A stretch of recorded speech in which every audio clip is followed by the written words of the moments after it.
FC26 has just been updated with new career mode features and other things.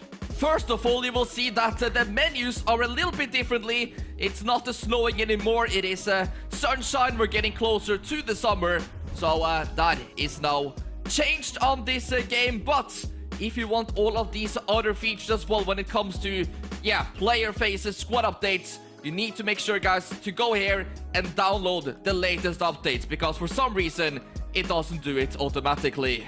Let's begin with some new faces. We've got Liam Rosenior, the manager of Chelsea, is now in the game, but I'm not sure if that is an updated face or one that they brought back from like when he was a player or something. He's missing the glasses as well, by the way, so it could have definitely been better. Michael Carrick, also now the manager, fully updated on FC26, and we've also got a new change to Alvaro Arbeloa, who's looking slightly differently with some adjustments compared to his last version. Something kind of weird is that every single football game on the market basically all released an update at once. FC26, eFootball 2026, and of course the UFL, even Rematch as well, guys. So I found that a bit strange. Let me know in the comment section which game you want me to cover next with all of these new features and changes. But the Barclays Women League have also now received updated graphics, which you're going to be seeing if you use them on the game. Totally different than what it looked like last season. For career mode, they have fixed a lot of bugs, but also added new features. So in the settings, before you start up a new save, you can now choose the pitch where this is automatically going to be on off. But if you want to put it on, guys, that means that the pitch wear is going to be different depending on, you know, what the match is, what the weather is, these kinds of things. As you can see there, the text says that it's going to visually be represented in matches based on seasonal weather conditions. So I do like that setting. We'll keep it on for now. 50% of players will be open for new contract talks, while the others will not. So you can see an example here with Neuer. He does not want to discuss a new contract, maybe because of his age, I'm not sure. But this guy's open along with all of these players with a year left on their deal. Both the training and development plans have received updates. I guess we can begin with this one. So as you can see, all of them are set to dynamic.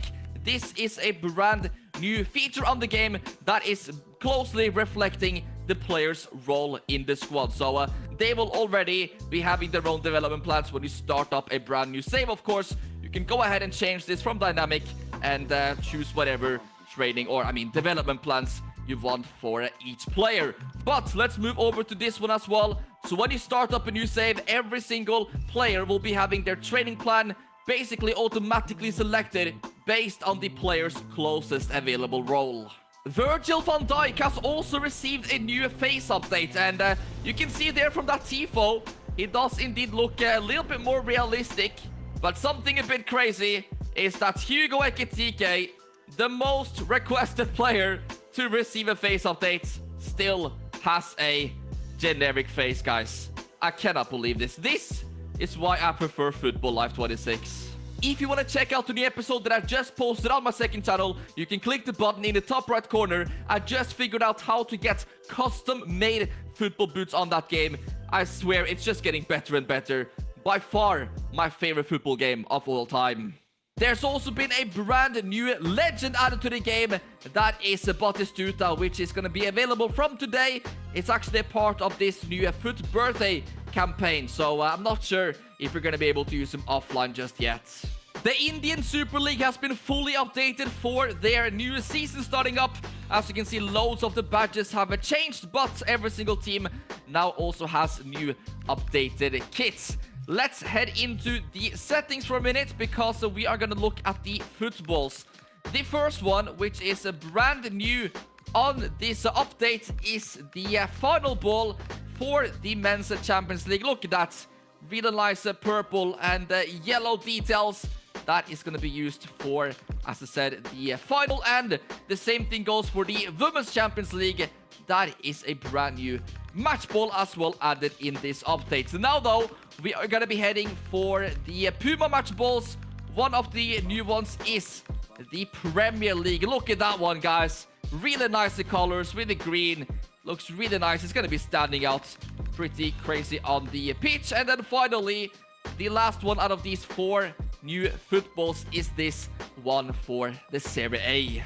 They've also updated a lot of text in the social media tab. You're going to be seeing new player images, different crests, updated balls, badges, banners, scarves, tifos, mascots have been changed, guys. Trophies as well now look better. The lighting in the stadium, crowds, camera angles, and they've even said that some cinematics have been changed. There's also been changes in other game modes like Pro Clubs, where they have increased the consumable level cap from 50 to 60. In Ultimate Team, there's been a lot of bug fixes, changes to the transfer market, and also for the pack opening, they have adjusted so that you're not going to be seeing a gold player appear ahead of a special player during the animation.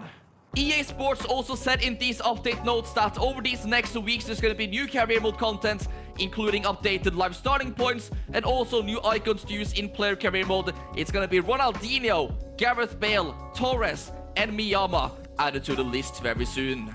Of course, we have to have a look at the new player accessories. It would not be an update video without it. So let's begin with the goalkeeper gloves. We've got these ones, UL Sport, Cybertech, Dark Knight editions. And these are actually the only pair of gloves released in this update. But for the boots, we've got a little bit more selection. These Nike Balance Furon V8 Live Wire is now in this game, guys. I absolutely love the colors on these. Really, really nice. But that is not the only pair of boots. We've got some Nikes as well, or actually only one pair of Nike boots, which is very disappointing because they have released tons of new ones. So we've got none of the Mercurials, none of the Vinicius boots, which was really hyped up. And yeah, these are the only ones from the attack pack. So that is quite disappointing from EA Sports right there. So when it comes to the game modes for this particular update, it is actually career mode with the most changes. It's actually received a lot of good ones, and in my opinion, the whole contract negotiation system has now been totally fixed compared to how broken it was at the start of the game. But let's talk about the actual gameplay. Passing has been changed, guys. So they have improved the accuracy and speed of ground passing, with impact being most noticeable on players with higher passing attributes. They've also added the ability for players without the incisive pass playstyle, but with high attributes in short passing, long passing, and curve to contextually curve through balls. And they've also reduced the accuracy of lofted passes in general. When it comes to the power shot, they have improved the trajectory of it to increase the potential of scoring from longer ranges. And they've also increased the accuracy when you are using a player with the power shot playstyle or the power shot playstyle plus. When it comes to the chip shots, they've also tuned the chip shots to be less likely to go wide. They've also increased the accuracy of chip shots in general. Players with the playstyle is also going to be able to perform chip shots with additional accuracy.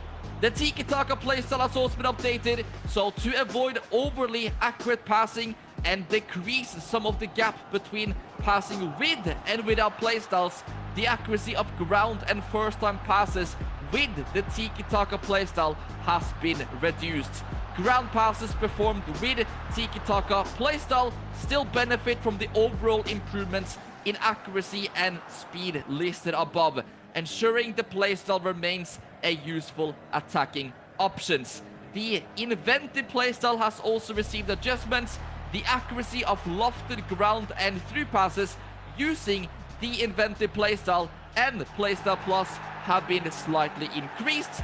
The skill moves have also been changed. The animations, speed for feint and exit, heel chop and fake shot skill moves have been increased by 5%. And finally, they have addressed instances where an attacking player could remain stationary for a short period. Other than that, there is of course bug fixes and other things that is supposed to make the gameplay a lot more enjoyable. So please, guys, let me know in the comment section if you have tried out this update, what you think about it, because this was actually a lot bigger than I expected. I only thought there was going to be a few new player faces, but honestly, only Van Dijk really was the big main one. Other than that, I think it was 10 new faces from the Brazilian league and also Argentinian league. So the Copa Libertadores has a few updated player faces, but that was pretty much about it. Nothing too major. They actually focus a lot on literally improving the game, and of course Caribbean Mode as well, with quite a few new things. So maybe I will have to get back to this game if I do find it enjoyable again. I will definitely try out some games, guys, but please let me know in the comment section what you thought about it. So that is it for this time. Let me know what game you want me to cover next. Of course, I said there was updates to UFL. We've got eFootball, even rematch, but I'm pretty sure that I'm gonna be doing a eFootball video because that did sound pretty interesting. And also there's a new game coming out which I've talked about before called Goals. They have now released their official beta trailer, so that is now also getting closer to the actual game finally being completed. So that is great to hear. The football gaming market is growing a lot, but in my opinion, there is still one game better than anybody. That is Football Life. There's going to be a new episode out tomorrow on my second channel, and I can tell you right now, it is the craziest video I've ever recorded. Some of the gameplay that happened in this episode absolutely blew my mind. I still cannot believe it. So make sure you guys tune in tomorrow. But that is it for today. Thank you guys for watching and listening. I'll see you in the next one.